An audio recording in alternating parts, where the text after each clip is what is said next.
Hi, this is Stephanie Benedetto, coach, storyteller, and unmarketer at The Awakened Business, where I help transformative coaches, healers, and entrepreneurs craft irresistible messages and broadcast them to the world to attract ideal clients with playful unmarketing.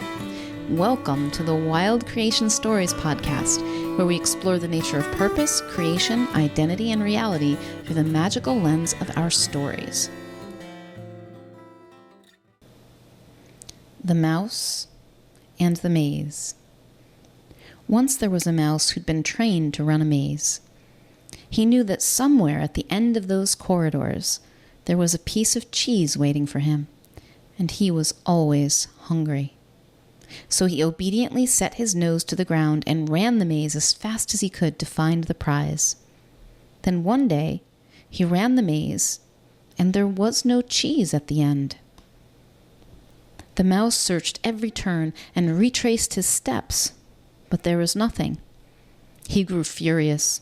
Hadn't he done everything that was asked of him? Hadn't he always figured it out? He had found his way to the end of the maze, and the cheese he deserved ought to be there. And so the next time the mouse was placed in front of the maze, he refused to run. He wasn't going to work without a guaranteed payoff. The maze maker didn't particularly care whether the mouse was happy or not. The maze maker savored the experience, any experience, and was not attached to the result. The mouse looked warily at the maze. He couldn't tell by looking if there was cheese at the end or not. He wanted to know what was waiting at the end, but he just couldn't know until he got there. The maze maker looked at the indecisive mouse and said, "I'm not going to tell you whether the cheese is there or not. It might be, it might not. The question is, do you want to find out?"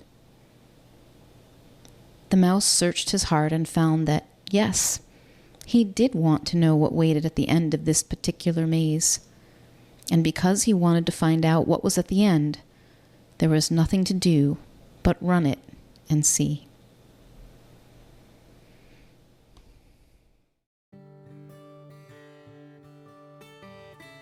Hey lovely, and thanks so much for joining me today. If you'd like to receive a weekly Wild Creation email from me filled with more inspiring stories, marketing experiments, playful questions, new podcast episodes, videos, and freebies, and anything else I happen to be playing with, go to theawakenedbusiness.com/wild creation. Until next time, may you know yourself as the gorgeous wild creation that you are.